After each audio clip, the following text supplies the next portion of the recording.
মায়ের মৃত্যু মেনে নিতে পারেননি, ভুগছিলেন মানসিক অবসাদে। সেই জন্যই কি বেছে নিলেন চরম পথ? রবিবার রানীকুঠি এলাকার পুকুর থেকে উদ্ধার হয় এক যুবকের দেহ, নাম অভিক দে। পরিবার সূত্রে খবর, শনিবার বিকেল 5টা নাগাদ বাড়ি থেকে বেরোয় ওই যুবক। তারপর থেকে সারা রাত কোনো খোঁজ পাওয়া যায়নি। রবিবার ছেলেকে খুঁজতে বেরিয়েছিলেন বাবা অরূপ দে। যেহেতু মাঝে মধ্যে অভিক রানীকুঠি এলাকার ওই পুকুরে আসতেন, সেখানে গিয়ে খোঁজ করতেই মেলে দুঃসংবাদ। স্থানীয়রাই প্রথমে পুকুরে অজ্ঞাত পরিচয় যুবকের দেহটি ভাসতে দেখেন, তারপরই খবর দেওয়া হয় পুলিশে। নেতাজিনগর থানার অন্তর্গত রানীকুঠি পুকুর থেকে দেহ উদ্ধার অভিক দে নামে আজাদগড়ের বাসিন্দা বছর 30-এর এক যুবকের দেহ। পরিবারের সদস্যরা জানাচ্ছেন যে তার মায়ের মৃত্যুর পর থেকেই অভিক দীর্ঘদিন ধরে মানসিক অবসাদে ভুগছিল। কিছু বলেনি, আমি ঘুমোচ্ছিলাম।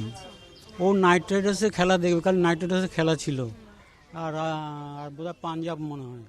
বৃষ্টি হওয়াতে ও খেলাটা পোস্টপন্ড হয়ে যায়, যার জন্য সবগুলো মোবাইল বাড়িতেই রেখে চলে এসছে। এখন ফোনে তো আমি কন্ট্যাক্ট করতে পারছি না, কোথায় কন্ট্যাক্ট করবো, কার সঙ্গে? তো ওই পারে এসে মাঝে মধ্যে বসতো, তো এই পারে কেমন করে এলে সেইটাই আমার মাথায় ঢুকছে না। না, রাতে বাড়ি ফেরার জন্য টেনশন আমার বেশি। যে এখানে যারা ছিল তারাই আইডেন্টিফাই করে যে একজন ডুবে গেছে। তো সেই জন্য এমনি স্বাভাবিকভাবেই আমরা একটা রাজনৈতিক দলের সঙ্গে যুক্ত, তো বিভিন্ন এই ধরনের কাজকর্ম খবর পেলে আমরা সেখানে যেতে হয়। তো সেই হিসাবে এসে দেখছি যে ভাসছে। উনি গতকাল থেকে বিকেল 5টার পর থেকে ছেলে খোঁজ পাচ্ছিল না দেখে ওনার একটা সন্দেহ হয়েছে। ওর মাঝে মাঝে রানীকুঠি পুকুরে এসে বসে থাকতো। ওর একটা ওই মায়ের মৃত্যুর পরে ওর একটা ইয়েতে ভুগছিল আর কি। মৃত্যুর আগে ছেলের সঙ্গে দেখা করার আশা প্রকাশ করেছিলেন মা, কিন্তু কাজের ব্যস্ততার কারণে ইচ্ছে পূরণ করতে পারেননি। মৃতের বাবা জানিয়েছেন, তারপর থেকে মানসিকভাবে ভেঙে পড়েন অভিক। কাজকর্মে অনীহা তৈরি হয়। মা মারা যাওয়ার পর বেসরকারি কোম্পানির চাকরিও ছেড়ে দিয়েছিলেন তিনি।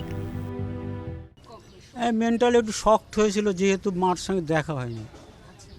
হ্যাঁ, মা রবিবার দিন ওর ছুটি ছিল, তো আমি বললাম যে তোর মা বারবার দেখা করতে চেয়েছে, তুই মার সঙ্গে একটু দেখা কর।